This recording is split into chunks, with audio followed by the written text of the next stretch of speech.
Jacob Brennan thought he'd lost everything when fever claimed his wife and child, leaving him alone on his Nebraska ranch in 1867, until he discovered a caged girl with a sign reading, "Damaged Goods," at an abandoned trading post. Two broken souls, both branded as worthless by a cruel world, must now prove that true worth isn't measured by the scars we carry. But when the men who imprisoned her return to reclaim their property, will Jacob's protection be enough to save the wild heart he's learned to call family? A gunshot cracked across the Nebraska plains like thunder on a clear day. Jacob Brennan jerked awake in his wooden chair, his rifle clattering to the floor. The autumn wind of 1867 howled through the gaps in his ranch house walls, carrying the scent of coming snow and something else. Smoke from a direction where no smoke should be. His boots hit the cold floor with a thud.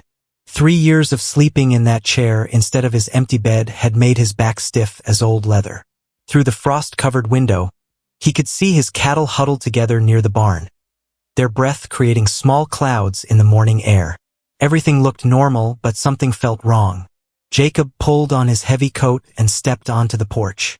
The Nebraska territory stretched out before him like a brown ocean, dotted with the few remaining homesteads that hadn't been abandoned after the Indian troubles.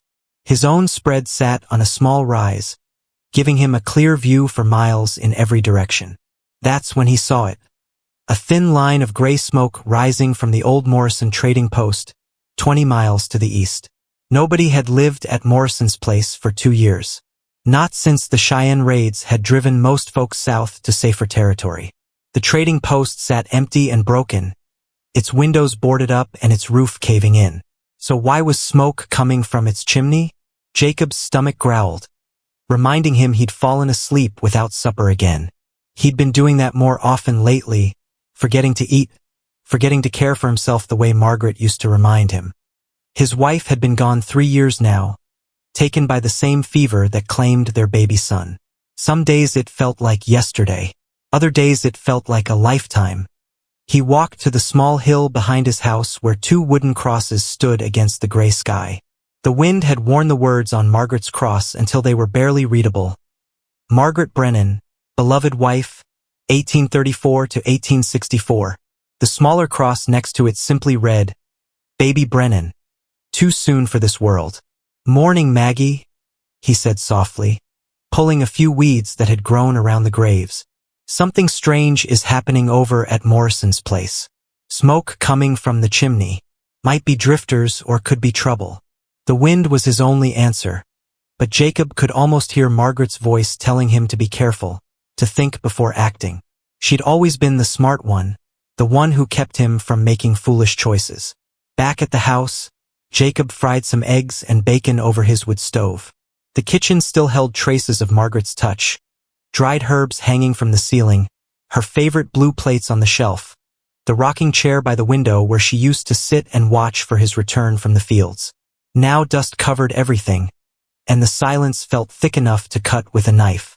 As he ate, Jacob's mind kept returning to that smoke. Morrison's place was a day's ride there and back, but winter was coming fast.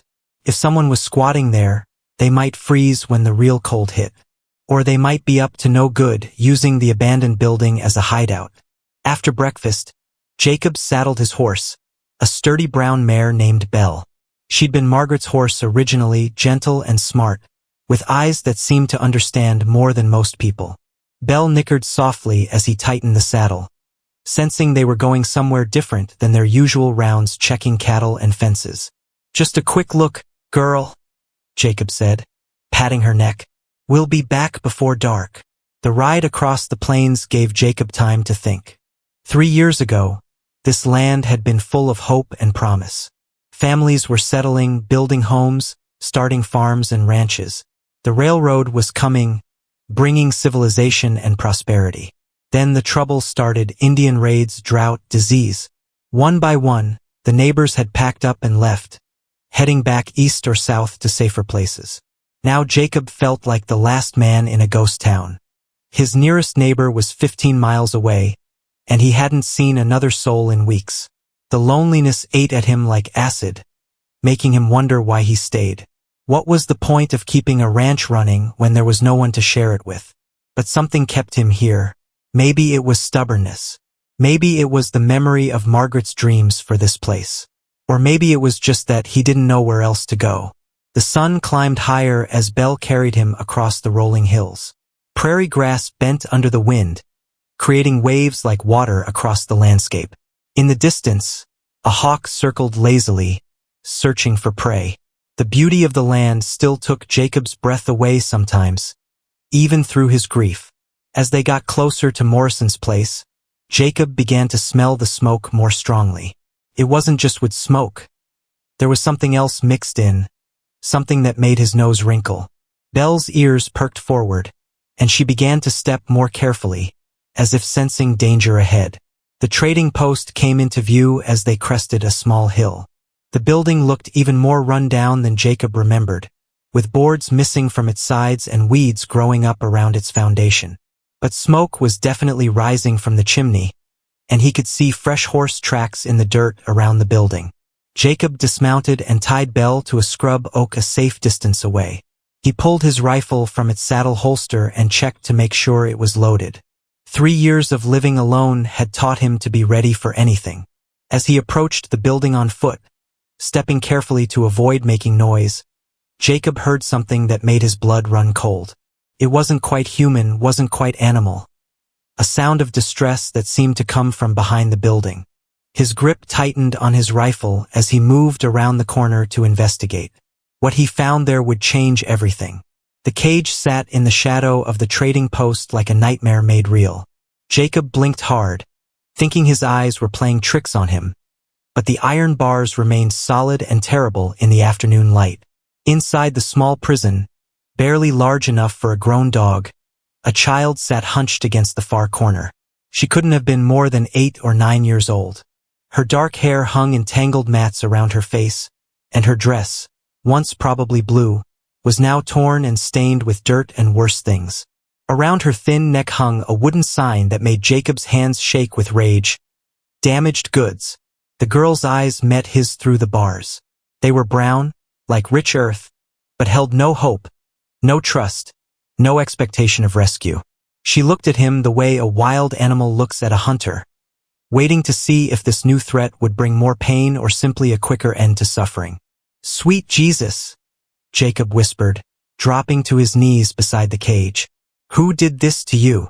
The child said nothing. She pressed herself harder against the back of the cage, making herself as small as possible. Jacob could see bruises on her arms and scratches on her face. Someone had hurt this little girl, and hurt her badly. Jacob's mind raced. Who would cage a child like an animal? What kind of monster would hang a sign around a little girl's neck calling her damaged goods? His hands moved along the cage bars, searching for a way to open it, but the lock was heavy and solid. "I'm not going to hurt you," he said softly, the same tone he used with frightened horses. "My name is Jacob. What's your name?" Still no response. The girl just stared at him with those hollow eyes, as if words were a luxury she could no longer afford. Jacob stood and looked around the area. There were signs that several people had been here recently. Multiple sets of boot prints, the remains of a campfire, empty bottles scattered in the weeds. But whoever had been here was gone now, leaving only this child locked up like she was nothing more than unwanted baggage. The wind picked up, carrying the promise of rain or snow. The girl shivered in her thin dress, and Jacob noticed she had no blanket, no protection from the weather. How long had she been out here? How long since she'd had food or water? Jacob walked around to the front of the trading post. The door hung open on broken hinges, and inside he could see that someone had been living there recently. A bedroll was spread in one corner, and cans of food sat opened on what remained of the old counter.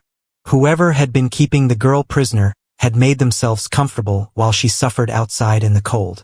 On a nail by the door, Jacob found a ring of keys. His heart jumped. One of them had to open the cage.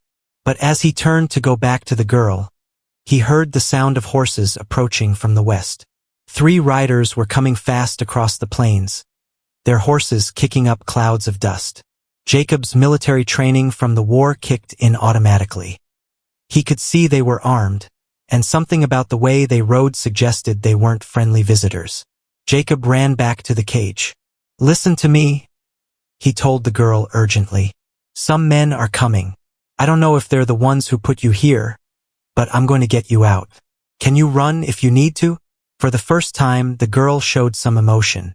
Fear flashed across her face, and she nodded once, quickly.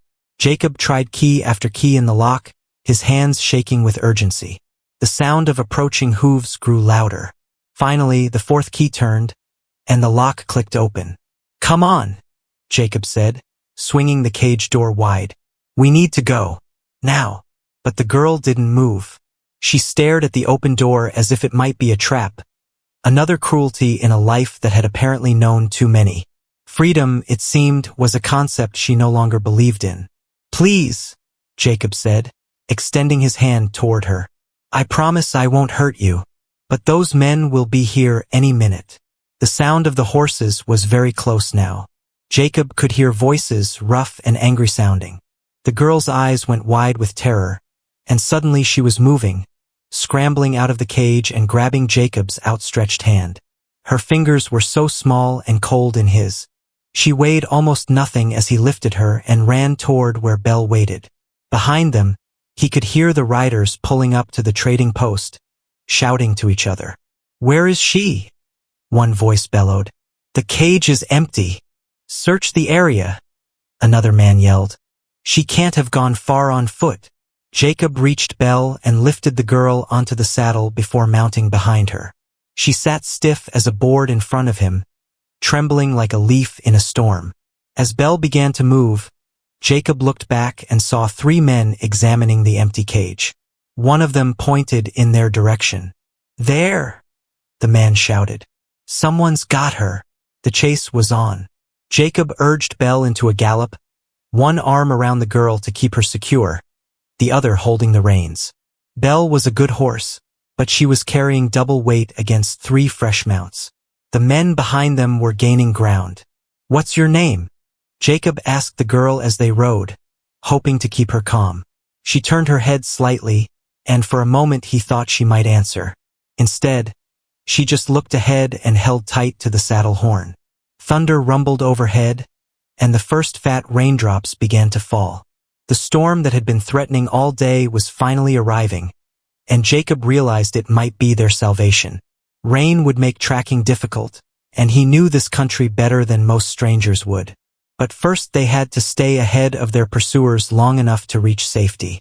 And Jacob was beginning to realize that safety might be hard to find when he didn't even know who these men were or why they wanted this child back so badly. One thing was certain, he wasn't going to let them have her. Whatever had happened to this little girl, whatever those men had planned for her, Jacob would die before he'd let her go back to that cage. The question was, would dying be exactly what he'd have to do? The bullet whistled past Jacob's ear so close he could feel the heat. Belle stumbled on the rocky ground, nearly throwing both riders as another shot rang out behind them. The girl in front of him let out a small cry, the first sound she'd made since he found her. "Hold on tight," Jacob shouted over the thunder of hooves and the growing storm. Rain was falling harder now, turning the prairie dust into slippery mud. Belle's breathing was getting heavy, foam flecking her mouth as she pushed herself harder than ever before. Jacob risked a look back. The 3 riders were still coming, but the distance between them had grown slightly. The rain was helping. Their horses were struggling in the mud just like Belle was. But Jacob knew his mare couldn't keep this pace much longer, especially carrying 2 people. "We need to find cover," he muttered, scanning the landscape ahead. The open plains offered few hiding places, but he remembered an old creek bed about a mile north. If they could reach it before the men caught up, they might have a chance. He guided Belle toward a line of cottonwood trees that marked where the creek ran. The girl had stopped trembling and was now sitting straighter, her small hands gripping the saddle horn with determination. Whatever fear she felt, she was fighting it down. "You're doing good," Jacob told her. "We're almost to safety." But as they reached the creek bank, Jacob's heart sank. The recent rains had turned the usually shallow water into a rushing torrent. Belle balked at the edge, sensing the danger. The creek was too deep and fast to cross safely, and the riders behind them were getting closer. Easy, girl, Jacob said, patting Belle's neck. He looked left and right along the creek bank, searching for another option. To the north, he could see where the creek bent around a small hill covered with rocks and scrub brush. It wasn't much, but it might provide cover. They rode hard along the creek bank, Belle's shoes slipping on the wet grass. Behind them, Jacob could hear the shouts of their pursuers getting louder. One of the men was calling out something, but the wind and rain made it hard to understand the words. As they rounded the bend, Jacob saw exactly what he'd hoped for. A small cave in the hillside, hidden behind a cluster of pine trees. It was barely large enough for a person to crawl into, but it would have to do. Jacob dismounted quickly and helped the girl down. In there, he said, pointing to the cave. Hide in the back and don't come out no matter what happens. The girl looked at him with those serious brown eyes, and for a moment Jacob thought she might refuse. Then she nodded once and scrambled toward the cave opening. Wait, Jacob called softly. She turned back. What's your name? I need to know what to call you. The girl's mouth opened, closed, then opened again. Lily, she whispered, so quietly he almost missed it over the sound of the rain. Lily, Jacob repeated. That's a pretty name. I'm going to lead those men away from here, but I'll come back for you. Do you understand? She nodded again and disappeared into the cave. Jacob led Belle away from the hiding spot, making sure to leave clear tracks in the mud heading downstream. If the men were following their trail, they'd go right past the cave without knowing Lily was there. The plan worked better than Jacob had dared hope. When the three riders appeared through the rain, they followed Belle's hoofprints along the creek bank without slowing down. Jacob stayed just far enough ahead to keep them interested, but not so far that they'd give up the chase. After about a mile, Jacob found what he was looking for. A place where the creek widened into a shallow ford. Belle splashed across easily, and Jacob turned her up the opposite bank toward a thick stand of trees. Once hidden in the woods, he dismounted and waited. The three men reached the creek and stopped. Jacob could see them clearly now, rough-looking fellows with hard faces and expensive guns. The leader was a tall man with a black beard and a scar across his left cheek. He was studying the muddy ground where Belle had crossed. She went across here, the scarred man said, but I don't see the girl with him anymore. Maybe she fell off, suggested one of the others, a thin man with yellowed teeth. Or maybe he's smarter than we thought, said the third man, who was built like a bear and had arms covered in tattoos. Could have hidden her somewhere back there. The scarred man nodded slowly. Spread out. Search both sides of the creek. The girl can't have gone far on foot. Jacob's blood ran cold. If they went back and searched carefully, they'd find Lily's hiding place. He had to do something to keep their attention on him. Taking a deep breath, Jacob stepped out of the trees and into the open. You looking for me? He called across the water. All three men spun toward his voice, their hands going to their guns. The scarred man smiled, but it wasn't a friendly expression. Well, the man said. Jacob Brennan, isn't it? We heard about you from folks in town. The crazy hermit living all alone on his ranch, talking to his dead wife's grave. Jacob felt heat rise in his chest, but he kept his voice steady. I don't know who you are or what you want with that little girl, but you're not getting her back. That girl is stolen property, the scarred man replied. We have papers that say she belongs to us fair and square. Name's Frank Dalton, and I'm what you might call a recovery specialist. The name hit Jacob like a punch to the gut. He'd heard of Frank Dalton, a slaver who dealt in stolen children, selling them to brothels and workhouses back east. If Dalton had his claws in Lily, she was in more danger than Jacob had imagined. She's not property, Jacob said, his hand moving to his rifle. She's a human being. Dalton laughed, a harsh sound that carried across the water. Human beings got rights, Brennan. That little savage don't have no rights. Her whole family's dead, killed by Cheyenne raiders 3 weeks back. We found her wandering the prairie half crazy, and we're doing her a favor by giving her a place to go. In a cage, Jacob shot back. With a sign around her neck? Girl's dangerous, said the thin man. Wild as a wolf pup. The cage was for everyone's protection. Jacob raised his rifle. "You're lying. And even if you weren't, I wouldn't give a rabid dog to men like you." "Have it your way," Dalton said, drawing his own weapon. "But that girl's coming with us one way or another. Dead or alive, you're not stopping us." The first shot shattered the afternoon quiet. Jacob dove behind a fallen log as bullets whined through the air around him. He was outnumbered 3-1, with a creek between him and his enemies. But he'd been in worse spots during the war and he'd survived those too. What worried him most wasn't the bullets flying his way. It was the thought that while he was pinned down here, Dalton's men might double back and find Lily's hiding place. The little girl was depending on him, and he couldn't let her down. But how could one man with a rifle hold off 3 armed killers long enough to keep a child safe? "I'm going to count to 10, Brennan," Dalton's voice boomed across the creek. "Then we're coming across. And things will get a lot worse for you and that girl." Jacob crouched behind the fallen log, rain dripping from his hat brim as he checked his ammunition.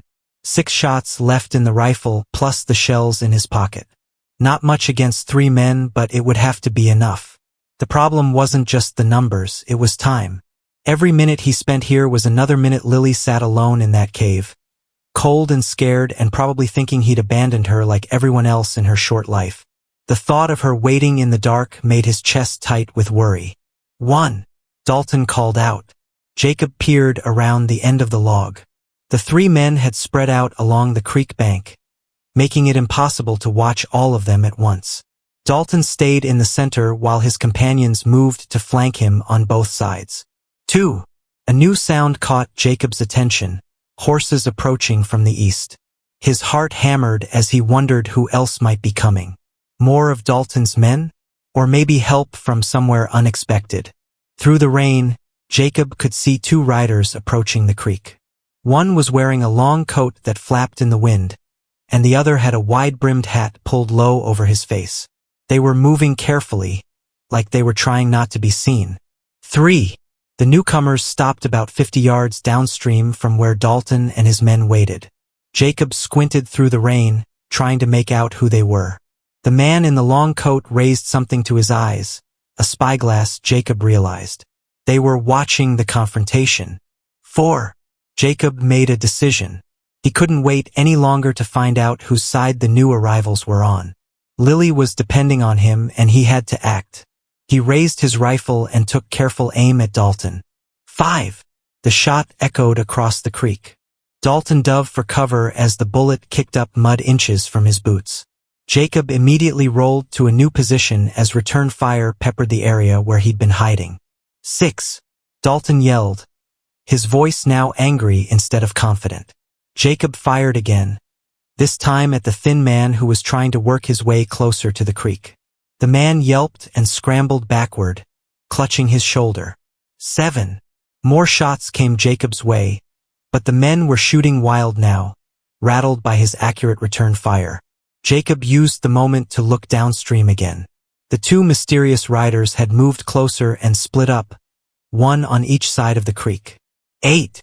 Something was wrong. Jacob could hear it in Dalton's voice. The counting had slowed down, and there was uncertainty there that hadn't been before. The slaver had spotted the new arrivals too, and he wasn't sure what to make of them. 9.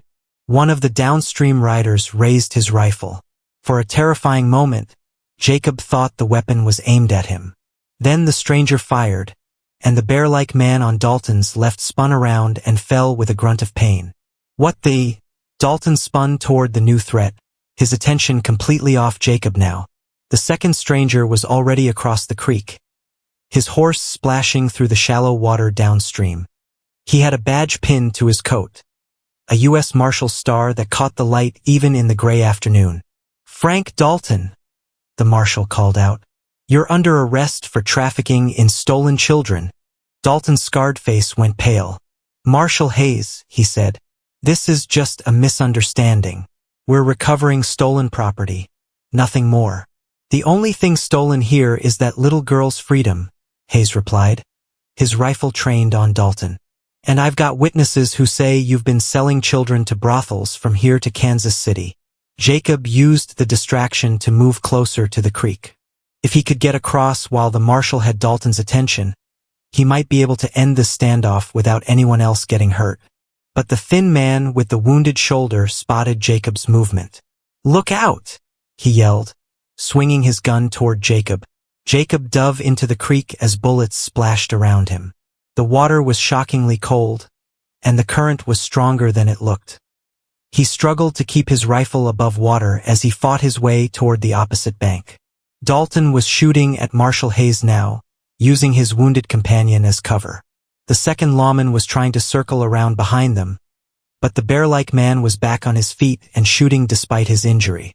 Jacob reached the far bank and pulled himself up, water streaming from his clothes.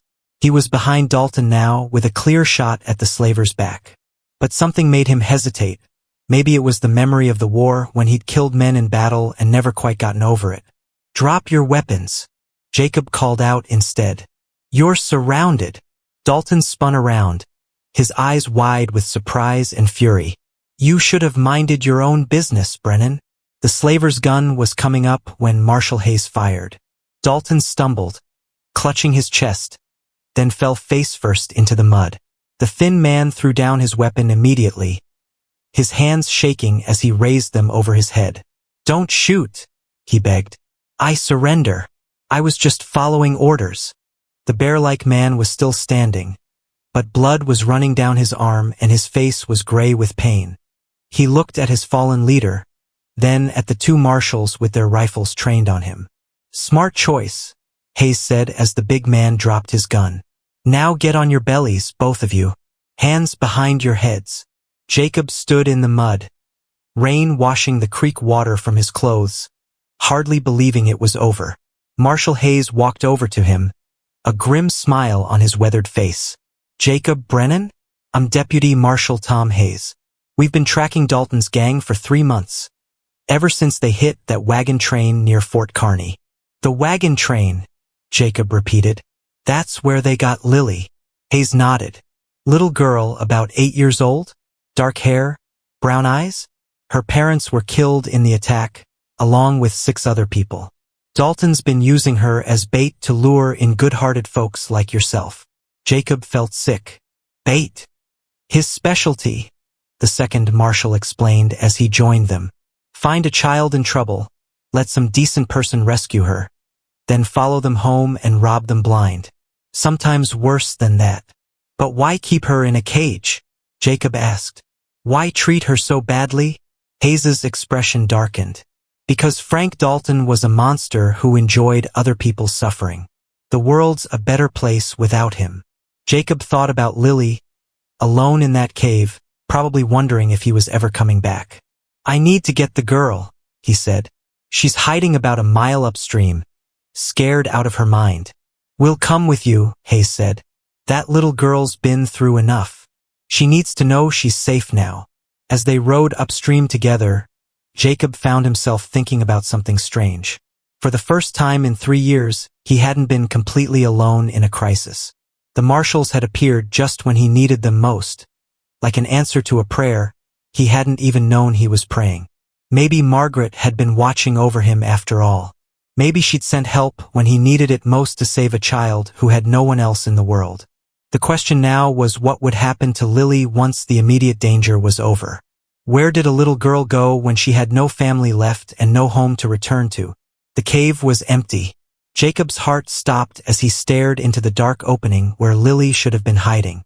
Only a small pile of torn fabric remained, pieces of her already ragged dress that she must have caught on the rocky walls. "She's gone," Jacob whispered, his voice barely audible over the steady drumming of rain on the hillside above them. Marshal Hayes knelt beside the cave entrance, studying the muddy ground with practiced eyes. "Look here," he said, pointing to small footprints leading away from the hiding spot. "She left on her own. These tracks are too clear to be from someone being dragged." Jacob felt a mix of relief and panic. Lily wasn't captured, but she was alone in the wilderness during a storm. An 8-year-old girl with no food, no warm clothes, and no idea where to go for safety. Why would she run? Jacob asked, though part of him already knew the answer. "I told her I'd come back." The second marshal, who'd introduced himself as Deputy Clark, looked up from where he was examining the tracks. Think about it from her point of view. She hears gunshots, sees strangers coming, probably thinks you're dead and we're more of Dalton's men. Jacob closed his eyes, imagining how terrified Lily must have been. After everything she'd been through, trust wouldn't come easily. The sound of gunfire would have convinced her that the worst had happened again. Which way did she go? Jacob asked.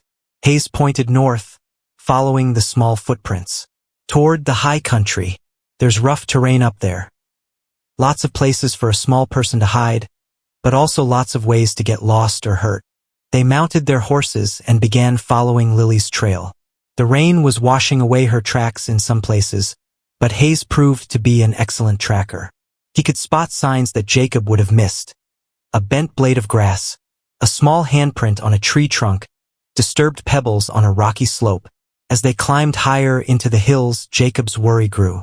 The temperature was dropping with the elevation, and Lily was barely dressed for warm weather, let alone a cold mountain storm. How long could a child survive in these conditions? There, Clark said suddenly, pointing ahead. Movement in those rocks. Jacob squinted through the rain and spotted a flash of blue fabric among the gray boulders. Lily, he called out. It's Jacob. You're safe now. The fabric disappeared immediately. Hayes motioned for the group to stop. She's spooked, the marshal said quietly. If we all go charging up there, she'll just run again. Maybe one person should approach slowly while the rest of us stay back. Jacob was already dismounting. I'll go. She knows my voice. But as Jacob started up the rocky slope, calling Lily's name softly, a new problem presented itself. The rocks were slippery from the rain, and several times he nearly lost his footing on the treacherous surface. If it was dangerous for a grown man, how had a frightened child managed to climb this high? Lily? Jacob called again, his voice echoing off the stone walls around him. Please don't be afraid. The bad men are gone. They can't hurt you anymore.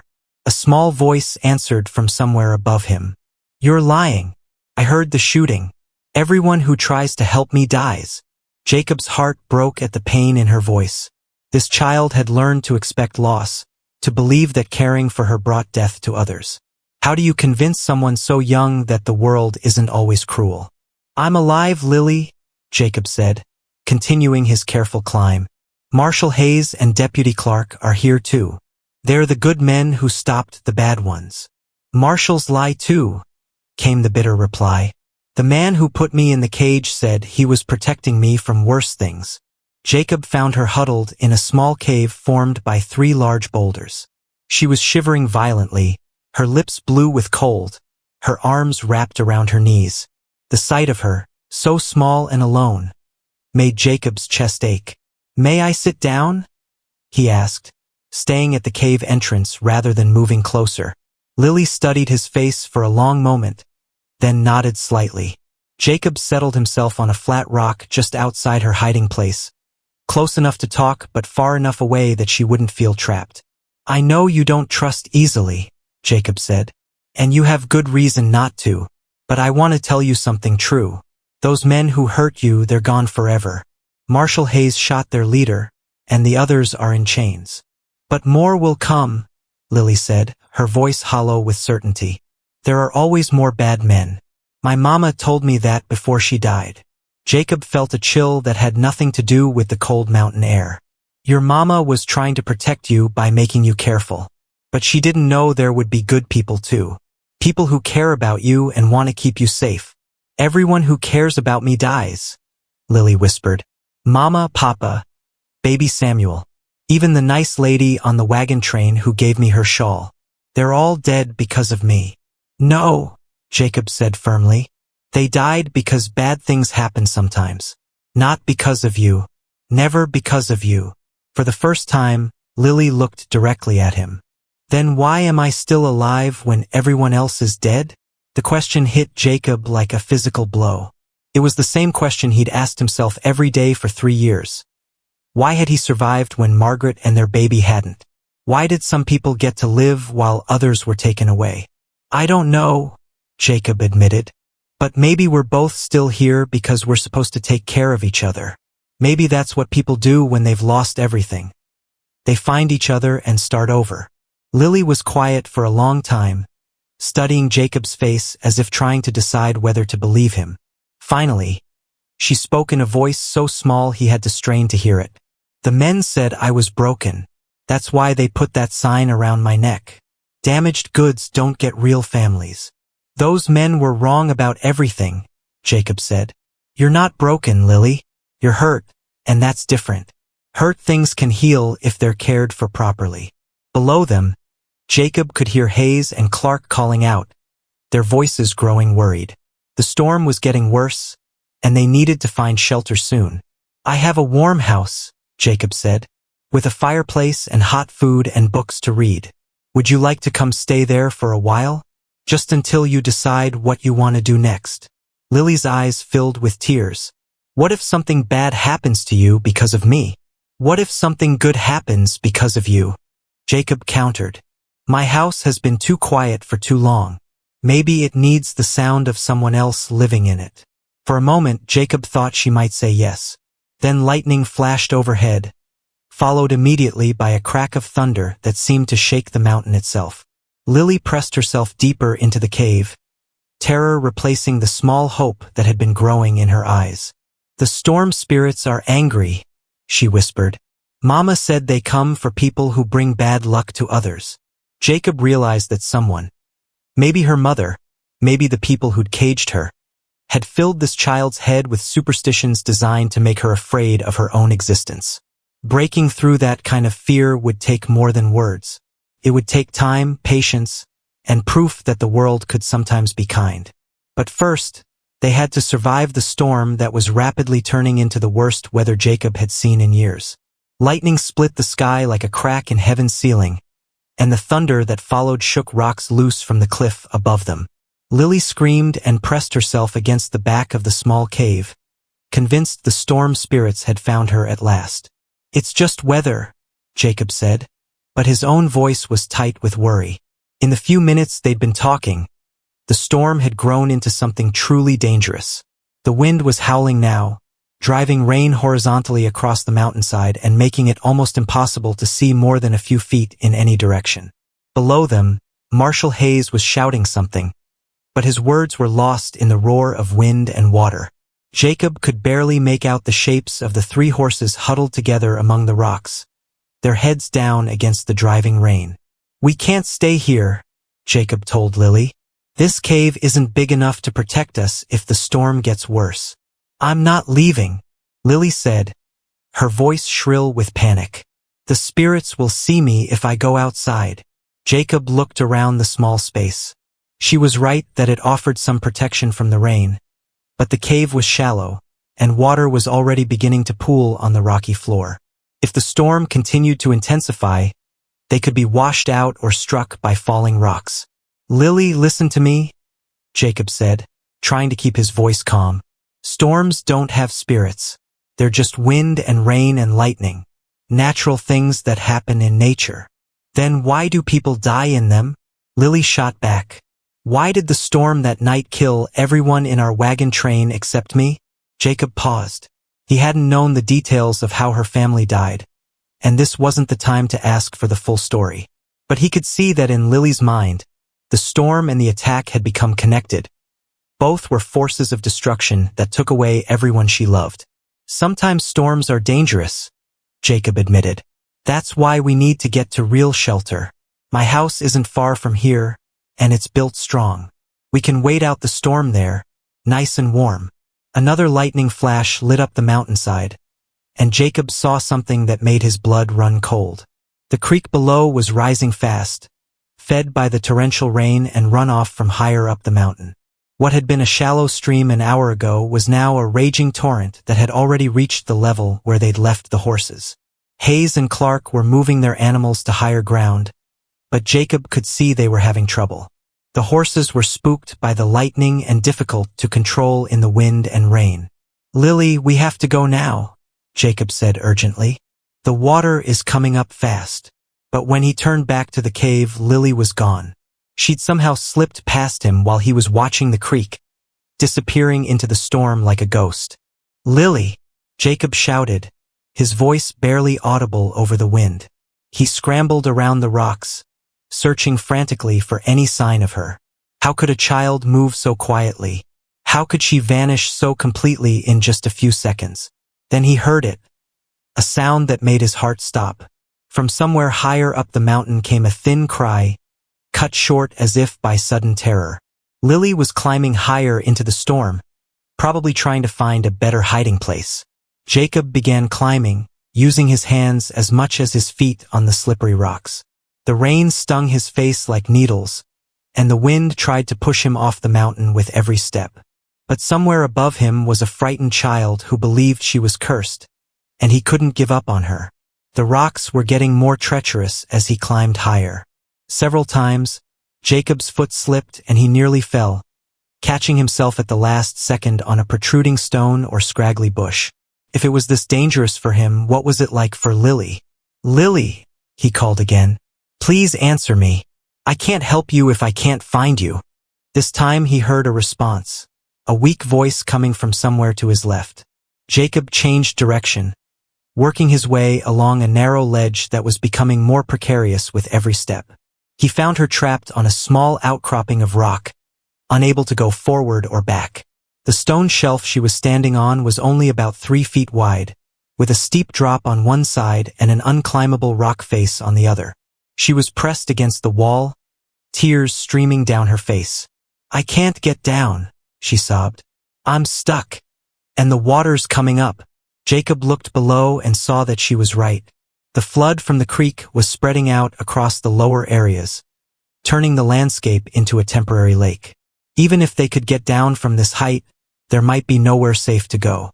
"It's okay," Jacob said, though he wasn't sure it was. "I'm going to help you, but you have to trust me." "I don't know how to trust," Lily said, her voice breaking. "Everyone I trust goes away." Jacob studied the situation. The ledge Lily was on wasn't wide enough for both of them, and it didn't look stable enough to support much weight. But there was another outcropping about 6 feet below hers. If he could get to that position, he might be able to catch her if she jumped. "I'm going to climb down to that rock below you," Jacob said. "Then you're going to jump, and I'm going to catch you. Can you do that?" Lily looked down at the distance between the ledges and shook her head. "It's too far. I'll fall." "You won't fall," Jacob said with more confidence than he felt. "I promise I'll catch you." "But what if you don't?" Lily asked. "What if you miss? Or what if the rock breaks? Or what if—" "Lily," Jacob interrupted gently, "sometimes you have to take a chance on people. Sometimes that's the only way to find out if they're worth trusting." The wind gusted again, and Jacob saw the ledge under Lily's feet shift slightly. They were running out of time. Soon the rocks would be too wet and unstable for any kind of rescue attempt. Jacob began his careful descent to the lower outcropping. The rocks were so slippery now that he had to feel for each handhold, testing every step before putting his full weight on it. One mistake would send him tumbling into the flood below. When he reached the target ledge, Jacob positioned himself as well as he could and looked up at Lily. She seemed so small against the dark rock face, her thin dress plastered to her body by the rain.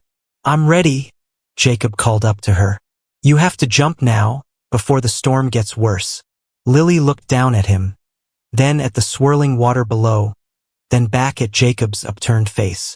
In her eyes, he could see the war between hope and fear, between the desire to trust and the certainty that trust only led to more pain. "What if I'm too heavy?" she asked. "What if we both fall?" "Then we'll fall together," Jacob said. "And at least you won't be alone." For a long moment, they looked at each other through the rain and wind. Then Lily closed her eyes, took a deep breath, and stepped off the ledge into the storm. Time seemed to slow as she fell toward him, her small body spinning slightly in the wind. Jacob reached up with both arms, praying that his footing would hold, that his strength would be enough, that this leap of faith wouldn't end in tragedy. In that moment, as a damaged child fell toward the arms of a broken man, everything depended on whether two wounded souls could save each other from the storms that had torn their lives apart. Jacob's arms closed around Lily just as his feet slipped on the wet rock. For a heart-stopping moment, they teetered on the edge of the narrow ledge, the roaring floodwater 20 feet below them waiting like a hungry mouth. Then Jacob threw his weight backward against the rock wall, and they both crashed into the stone surface, gasping and shaking but alive. "I caught you," Jacob whispered, hardly believing it himself. Lily was pressed against his chest, her small body trembling like a leaf, but she was safe in his arms. "You didn't let me fall," she said, her voice full of wonder, as if this was the most amazing thing that had ever happened to her. But their relief was short-lived. The ledge they were on was crumbling under their combined weight, and the flood below was still rising. They needed to find a way down, and they needed to find it fast. "Can you climb?" Jacob asked, looking around for a route that wouldn't kill them both. Lily nodded, wiping rain from her eyes. "I'm good at climbing. Had to be, to get away from the bad men." Jacob studied the rock face. To their right, there was a series of small ledges and cracks that might provide handholds. It wouldn't be easy, but it was their only option. "Follow me exactly," Jacob said. "Step where I step, grab what I grab. If you start to slip, yell and I'll help you." They began their descent, moving like spiders down the treacherous cliff face. Jacob went first, testing each hold before trusting it with his weight, then guiding Lily's hands and feet to the safest spots. The rain made everything slippery, and more than once Jacob felt his grip starting to fail, but somehow they kept moving downward. Halfway down, disaster struck. A chunk of rock broke away under Jacob's foot, sending him swinging by his fingertips while pebbles rained down on Lily below him. For a terrifying moment, he thought he would fall and take her with him. "Hold on," Lily called up to him. "There's a place for your foot to the left." Jacob looked down and saw that she was right. Somehow, this child who had been caged and terrorized had the presence of mind to spot a foothold that he'd missed. He managed to get his boot wedged into the crack she'd pointed out and regain his balance. "Thank you," he gasped. "People take care of each other," Lily said simply, repeating the words Jacob had spoken to her earlier. "That's what you said." They continued down, and finally, after what felt like hours but was probably only minutes, they reached the bottom of the cliff. But their troubles weren't over. The flood had spread across the entire valley floor, turning the landscape into a vast, muddy lake. In the distance, Jacob could see Marshal Hayes and Deputy Clark on higher ground with the horses, but there was no way to reach them without swimming through the dangerous current. The water was moving fast, carrying logs and debris that could easily knock a person unconscious. "Now what?" Lily asked, huddling close to Jacob for warmth. Jacob looked around, trying to think. They were on a small island of higher ground, maybe 30 feet across, surrounded by rushing water. The storm showed no signs of letting up, and the temperature was dropping as evening approached. Then he spotted something that gave him hope: an old trapper's cabin, half hidden among the trees on their little island. It looked run down, but it was still standing, and it would provide shelter from the wind and rain. "Come on," Jacob said, taking Lily's hand. "Let's see if that cabin is still sound." The door hung crooked on rusty hinges, but it opened. Inside, the cabin was dry, though it smelled of old wood and mouse droppings. There was a stone fireplace with some dry kindling still stacked beside it, and a rough wooden table with 2 chairs. "It's not much," Jacob said, "but it's better than being outside." Lily explored the small space while Jacob got a fire started. She found an old blanket folded on a shelf, moth-eaten but clean, and wrapped it around her shoulders. The warmth from the growing fire began to chase away the chill. "How long do we have to stay here?" Lily asked, settling into one of the chairs near the fire.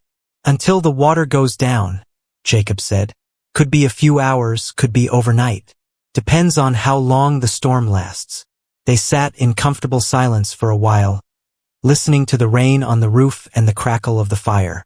Jacob found some old coffee in a tin and made a weak brew over the flames.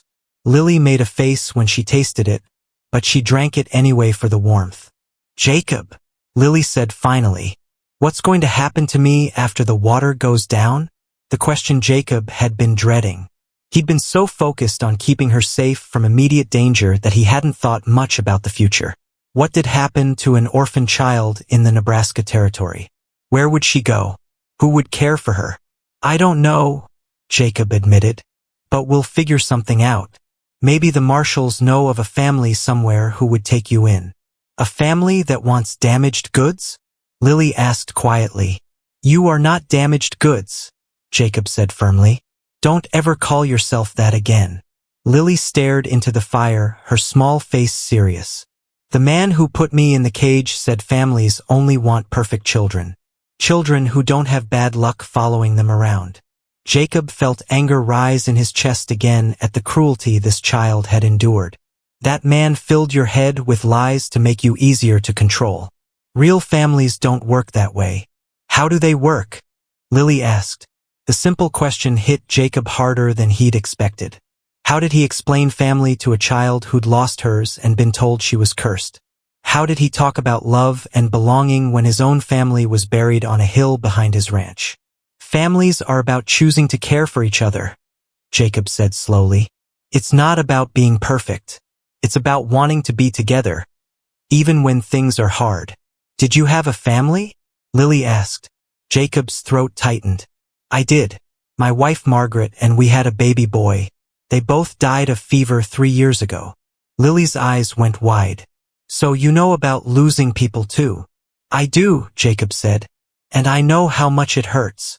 Do you think they died because of bad luck? Lily asked. No, Jacob said.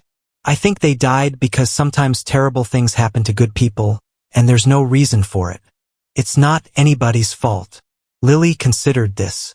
The people on the wagon train said I was cursed because my whole family died except me. They said that's why the raiders came. The raiders came because they were evil men who wanted to steal and hurt people, Jacob said. It had nothing to do with you. Outside, the storm seemed to be weakening slightly. The thunder was more distant now, and the rain wasn't hammering the roof quite as hard. But Jacob wasn't sure if that was good news or bad news. When the flood went down and the marshals could reach them, decisions would have to be made about Lily's future. And Jacob was beginning to realize that the thought of losing her, of watching her disappear into some unknown family or institution, was more painful than he'd expected. Somehow, in the space of one day, this damaged little girl had begun to heal something in his own broken heart. But wanting to keep her and being able to care for her were two different things. What did a grieving widower know about raising a traumatized child? How could he give her what she needed when he was still struggling to take care of himself? The question swirled in Jacob's mind as the fire burned lower and Lily's breathing grew steady with approaching sleep. Outside, the water continued to rush past their temporary island, carrying away the debris of the storm and leaving behind a landscape that would be forever changed. Just like the landscape of Jacob's heart. Morning sunlight streamed through the cabin's dusty window, and Jacob woke to find Lily already up, poking at the embers of their fire with a stick. The storm had passed during the night, leaving behind a world that sparkled with raindrops and the sound of birds calling to each other across the valley. The water went down, Lily said without looking at him. Her voice was carefully neutral, but Jacob caught the sadness underneath. She knew that morning meant decisions, and decisions usually meant more loss for her. Jacob stood and looked out the window. She was right. The flood had receded, leaving behind muddy ground and scattered debris. In the distance, he could see Marshal Hayes and Deputy Clark riding toward them, leading Belle and the other horses through the shallow water that remained. They're coming, Jacob said. Lily set down her stick and wrapped the old blanket tighter around her shoulders. I know. The marshals reached their small island within a few minutes, their horses splashing through the last puddles of standing water. Hayes dismounted and approached the cabin with a relieved smile. Thank God you're both safe, he said. We were worried sick when we lost sight of you in the storm. We found shelter, Jacob said simply. He didn't mention the terrifying climb down the cliff or how close they'd come to falling. Some stories were better left untold. Deputy Clark was examining the cabin with interest. This old place saved your lives. These trapper cabins were built to last. Hayes's expression grew more serious. We need to talk about what happens next. The territorial authorities will want to interview Lily about Dalton's gang and what happened to her family. After that, he shrugged. There's an orphanage in Omaha, or we might be able to find a family willing to take her in. Jacob felt something cold settle in his stomach. An orphanage. He'd heard stories about those places. Overcrowded, understaffed, where children were more like prisoners than family members. The thought of Lily in such a place made him sick. What if she stayed with me? Jacob heard himself saying. Everyone turned to stare at him, including Lily. Her eyes went wide with surprise and something that might have been hope. With you? Hayes asked. Jacob, you're a bachelor living alone on a remote ranch. That's no place for a young girl. Why not? Jacob asked, his mind racing. I have a house, land, enough money to provide for her. She needs a home, and He stopped, not sure how to finish that sentence. You what? Deputy Clark asked gently. Jacob looked at Lily, who was watching him with those serious brown eyes. I need someone to care about again. These past 3 years I've just been existing, not really living. Maybe we could help each other. Hayes shook his head. It's not that simple. There are legal procedures, background investigations. The territorial government doesn't just hand children over to anyone who asks. I'm not anyone, Jacob said, his voice getting stronger. I'm a veteran, a landowner, a man who's proven he can provide for a family. I kept her safe during the worst storm this territory has seen in years. Doesn't that count for something? Lily stood up from her chair by the cold fireplace. What if I want to stay with Jacob? She asked in a small but clear voice. The marshals looked surprised. Children in Lily's situation rarely got asked what they wanted, let alone had their opinions taken seriously. Sweetheart, Hayes said kindly, you've been through a terrible experience. You might not be thinking clearly about what's best for you. I'm thinking fine, Lily said, lifting her chin with a defiance that reminded Jacob of how she'd faced down Dalton's men. Jacob saved me. He kept his promise to come back. He caught me when I fell. That's more than anyone else has ever done. Deputy Clark looked uncomfortable. But you barely know him. How can you be sure he's the right person to care for you? How can you be sure those other people would be? Lily shot back. At least Jacob has never lied to me or put me in a cage. Hayes sighed. Look, I understand the sentiment here, but there are proper channels for these things. Forms to fill out, interviews to conduct, home inspections to complete. Could take months. And where does she stay during those months? Jacob asked. In that orphanage you mentioned? Or bounced from one temporary family to another? The marshals exchanged glances. Jacob could see they were struggling with the situation. They'd come expecting to collect an orphan child and deliver her to the authorities. They hadn't planned on dealing with a man who wanted to keep her or a girl who had her own strong opinions about where she belonged. There might be a way, Hayes said slowly. Temporary guardianship while the paperwork gets sorted out.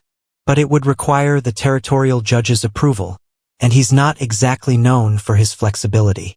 What's his name? Jacob asked. Judge Morrison. He's in Lincoln, about 3 days' ride south of here. Jacob's heart jumped. Morrison? As in Morrison's trading post. That's right. The judge's brother built that trading post before the Indian troubles drove him out. Why? Jacob smiled for the first time in days. Because that's where I found Lily. If Judge Morrison sees that place, sees the cage where Dalton kept her, he'll understand why she needs a real home, not just another institution. Hayes looked skeptical. You want to take an 8-year-old girl on a 3-day ride to Lincoln? That's asking a lot of her. I can do it, Lily said quickly. I've ridden longer distances than that. Under much worse circumstances, Jacob added. At least this time she'll be riding willingly, with people who care about her safety. Deputy Clark studied Jacob's face carefully. You're really serious about this, aren't you? About wanting to raise this child? Dead serious, Jacob said. More serious than I've been about anything since my wife died. Hayes shook his head slowly. This is highly irregular. I should take her to the territorial capital and let the authorities handle placement. Please, Lily said, and something in her voice made all 3 men stop talking. I know you think I'm just a kid who doesn't understand things, but I understand more than you think. I've seen what happens to children nobody wants. I've seen how they get passed around and used up and thrown away. She walked over to Jacob and took his hand. Jacob wants me. Not because he has to, not because someone told him to, but because he chooses to. Do you know how rare that is? The cabin fell silent except for the sound of dripping water from the roof. Hayes looked at Clark, who shrugged as if to say the decision was his. Finally, Hayes sighed. 3 days to Lincoln. If Judge Morrison says no, she goes to Omaha with no arguments. Agreed. Agreed, Jacob said quickly, before the marshal could change his mind. Lily squeezed Jacob's hand. We're really going to try? She asked. We're going to do more than try, Jacob said.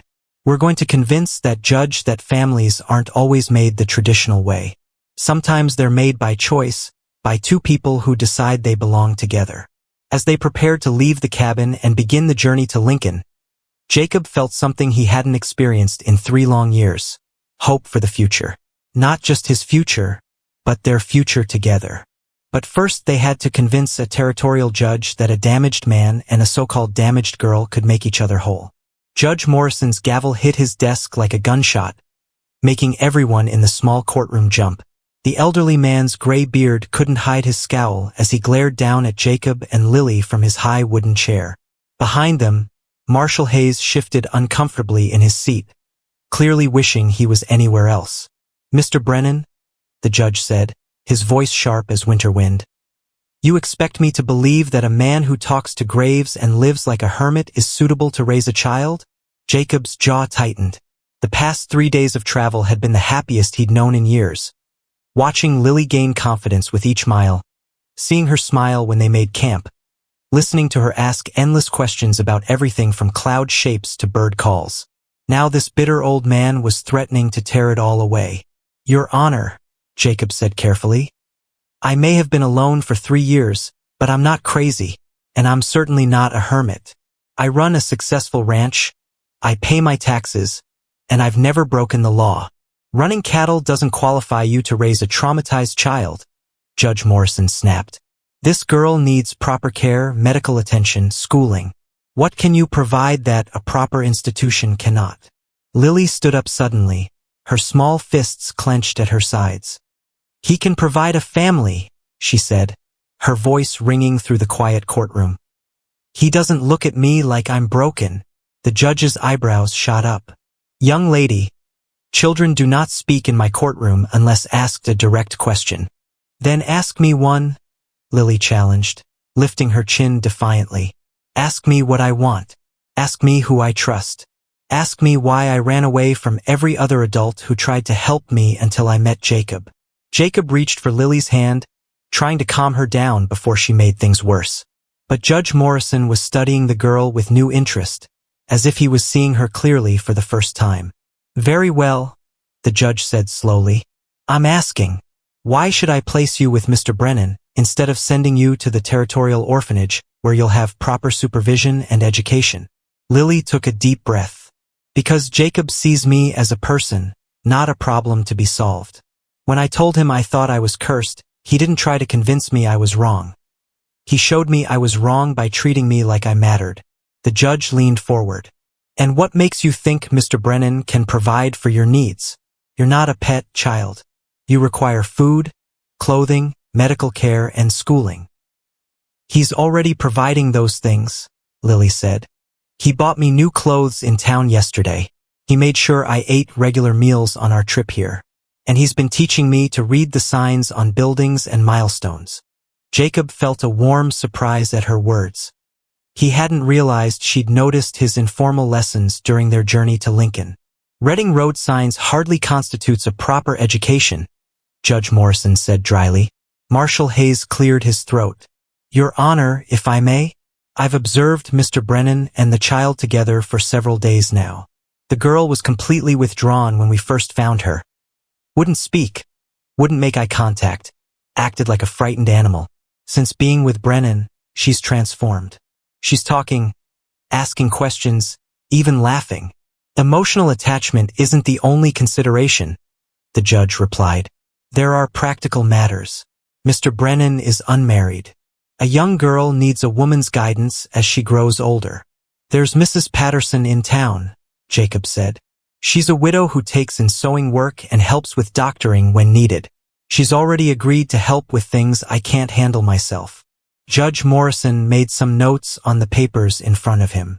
And what about the child's education? The nearest school is 15 miles from your ranch. I can teach her, Jacob said. I went to college back east before the war. I can handle reading, writing, arithmetic, history. When she's older, we can arrange for more formal schooling if needed. College? The judge looked surprised. What did you study?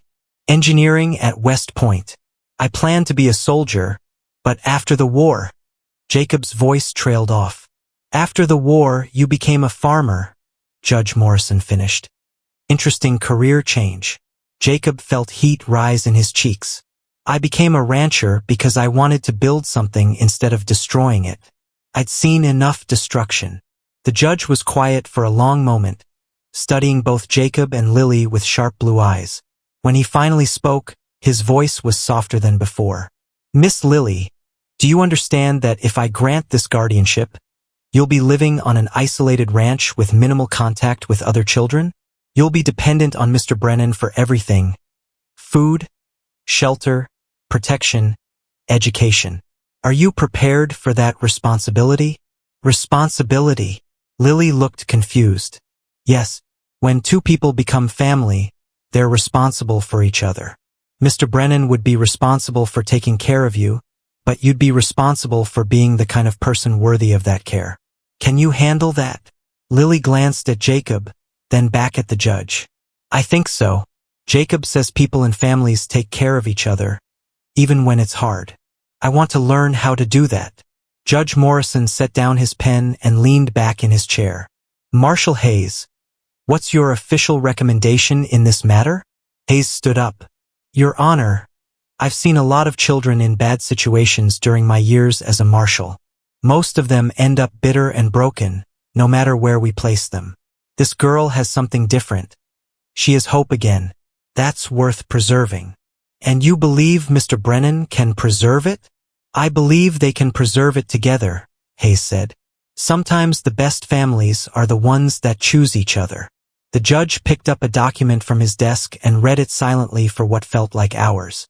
Jacob's heart hammered in his chest as he waited for the decision that would determine both their futures. Finally, Judge Morrison looked up. Mr. Brennan, I'm prepared to grant temporary guardianship for a period of 6 months. During that time, you'll be subject to periodic inspections by territorial authorities. If at any point we determine the arrangement is not in the child's best interests, she will be removed immediately. Jacob felt his knees go weak with relief. Thank you, Your Honor. You won't regret.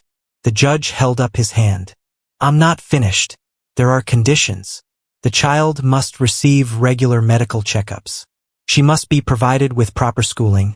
I'll be testing her progress myself when I review this case in 6 months.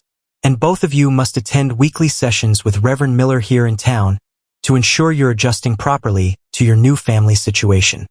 We agree to all conditions, Jacob said quickly. Judge Morrison signed the document with a flourish, then handed it to Jacob. Congratulations, Mr. Brennan.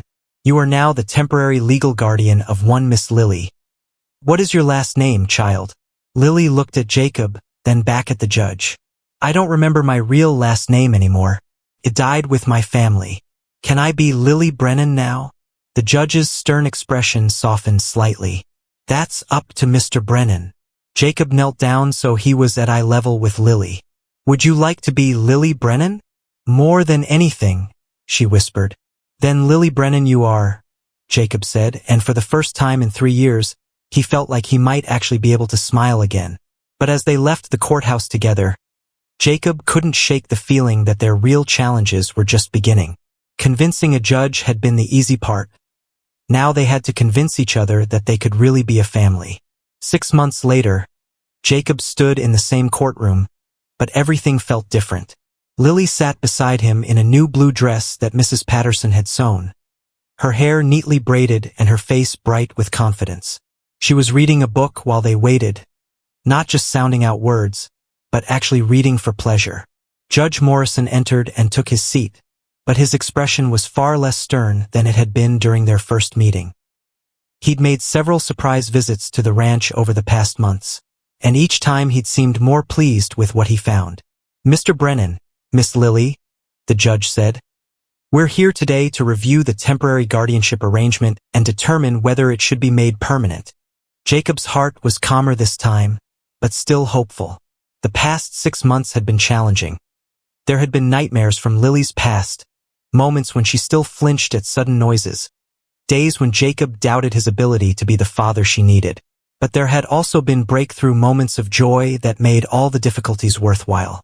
"I've reviewed the reports from Reverend Miller, Mrs. Patterson, and Dr. Henderson," Judge Morrison continued. "The reports are remarkable." He picked up a paper from his desk. "Dr. Henderson notes that Lily has gained 15 pounds and grown 2 inches. Her nightmares have decreased significantly, and she shows no signs of the developmental delays often seen in traumatized children." Jacob felt pride swell in his chest. Lily had indeed blossomed over the months, not just physically, but emotionally and intellectually as well. "Reverend Miller reports that you've both attended every weekly session and made excellent progress in establishing healthy family bonds. He's particularly impressed with how you've learned to communicate with each other during difficult moments." That had been the hardest part, Jacob reflected. Learning to talk about feelings and fears instead of just pushing them down and hoping they'd go away. "Mrs. Patterson indicates that Lily has learned basic household skills appropriate for her age and shows remarkable maturity in helping with ranch work. She also notes that Lily has made friends with several children in town during your weekly visits." Judge Morrison set down the papers and looked directly at Lily. "Young lady, I have just one question for you. Are you happy?" Lily stood up, her book still clutched in her hands. "Your Honor, I know what happiness feels like now. Before, I thought being not scared was the same as being happy. But it's not. Happy is when you wake up in the morning and you're excited about the day instead of worried about what might go wrong." "And are you excited about your days?" "Most of them," Lily said honestly. "Sometimes I still have sad days when I miss my first family. But Jacob says that's normal, and that missing them doesn't mean I can't love my new family too." Judge Morrison nodded approvingly. "Mr. Brennan, what have you learned about yourself during these past 6 months?" Jacob stood up, choosing his words carefully. "I learned that I wasn't as broken as I thought I was. I was just incomplete. Taking care of Lily has given me purpose again. But more than that, it's taught me that families aren't about replacing what you've lost. They're about building something new while still honoring what came before." "Can you elaborate on that?" "I still visit my wife and son's graves every week," Jacob said. "But now Lily comes with me sometimes. She helps me plant flowers and tells them about her school lessons. She's not trying to replace them. She's helping me remember that love doesn't have to end when life does." The judge was quiet for a moment, then smiled. The first genuine smile Jacob had ever seen from him. "In my 30 years on this bench," Judge Morrison said, "I've presided over hundreds of adoption and guardianship cases.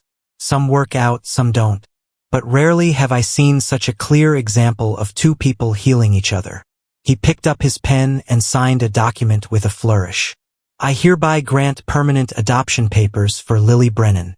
Mr. Brennan, she is now legally your daughter, with all the rights and responsibilities that entails." Lily let out a small cry of joy and threw her arms around Jacob's waist. He hugged her back, feeling tears he hadn't expected sting his eyes. "There is one more matter," Judge Morrison said, his tone becoming official again. "Miss Lily, as your new legal father, Mr. Brennan has the right to change your name if he chooses. Do you wish to remain Lily Brennan?" Lily looked up at Jacob with shining eyes. "Can I be Lily Margaret Brennan? After your first wife? I know I can't replace her, but I'd like to carry her name as part of mine." Jacob's throat closed up completely. He could only nod, too overwhelmed with emotion to speak. Judge Morrison made a note on the papers. "Lily Margaret Brennan it is. Welcome to your forever family, young lady." As they walked out of the courthouse together, father and daughter now officially and permanently, Jacob thought about the long journey that had brought them to this moment. It had started with a caged child and a broken man, both labeled as damaged goods by a world that didn't understand their worth. But they had found each other in the storm, and in finding each other, they had discovered something powerful. That worth isn't determined by what others think of you, but by what you choose to do with the love you're given. Lily slipped her hand into his as they walked toward their horses. "What happens now, Papa?" she asked, using the name she'd started calling him just last week. "Now we go home," Jacob said, "and we live happily ever after." "Really?" Lily asked with a grin. "Just like in the stories?" "Better than the stories," Jacob replied, "because this one is real." As they rode home together across the Nebraska plains, the sun setting behind them and their whole future spread out ahead, Jacob realized that sometimes the best families are indeed the ones that choose each other. And sometimes the most broken people can become the strongest when they decide their worth isn't determined by the labels others place on them, but by the love they're brave enough to accept and give in return.